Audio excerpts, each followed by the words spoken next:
welcome back to TechFlow Media. This is a part 7 of our Siemens Electrical Designer series.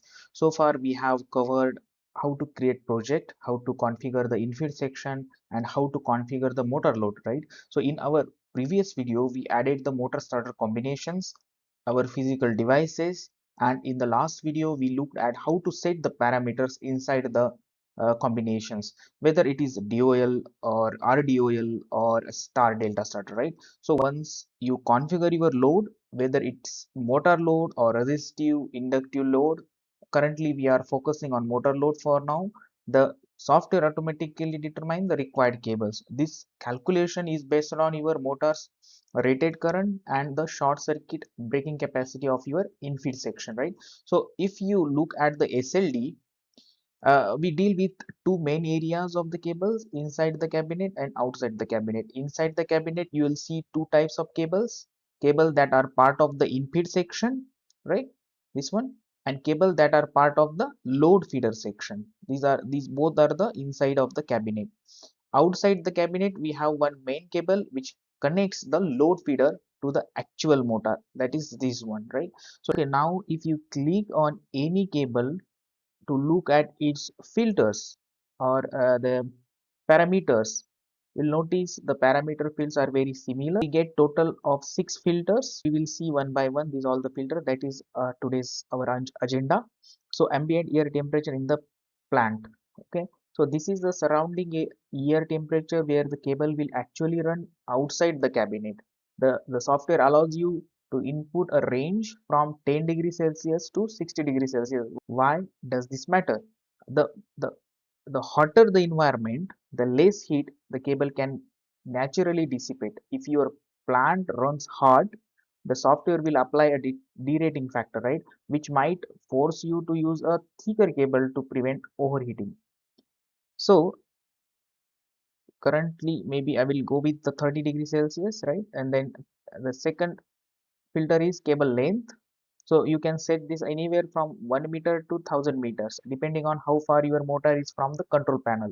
Length directly impact voltage drop. The longer the cable, the higher the electrical resistance, right? The software uses this value to ensure your motor still get the correct voltage it needs to run efficiently.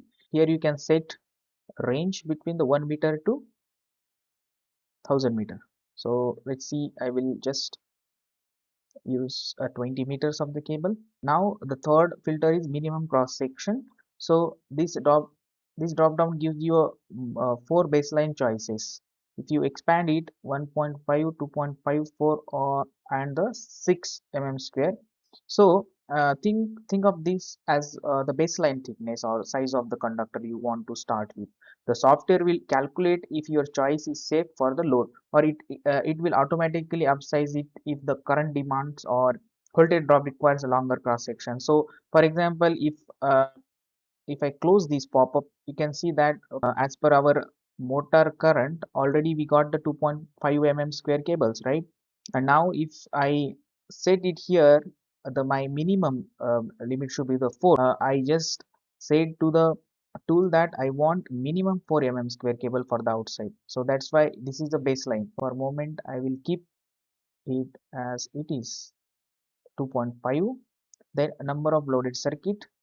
So these drop down ranges from 1 to 20 containing specific standard steps like 1, 2, 3, then 4, 5, 6, 7, 8, 9, 12, 16 and 20. If you see here all the ranges.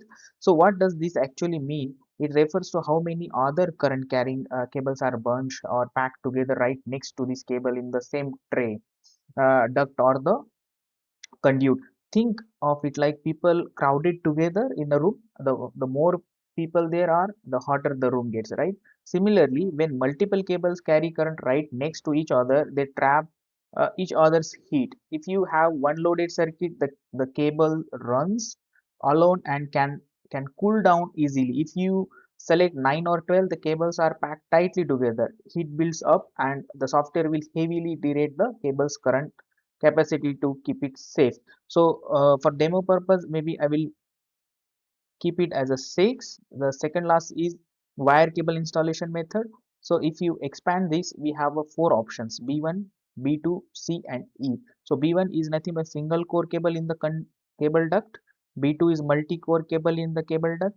C is multi-core cable on walls. E is multi-core cable on open cable tray. So according to the your project, you can select this option. And then last one is a cable type. So if you expand this, we have the six types of six options: mixing conductor metals and insulation materials, right?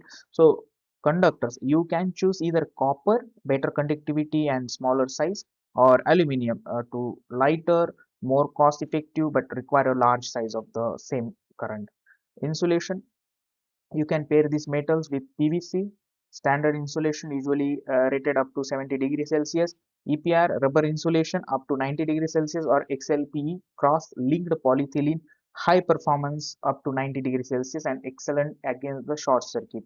So by configuring these six filters accurately to match your real world site condition, this software ensure your electrical network is perfectly optimized, cost effective and safe, right? So let's I want to go with the copper with PVC for a moment, so I will just select this option. So see, now the cable characteristics outside of the cabinet, we have set it. Now if you want to set it for the inside, same things as per your project requirement, you can set it. So only as I say earlier, that just we don't have the filter for the temperature because we have setting it in the device section. So for the infit section also, you can say the same things are same filters will be there.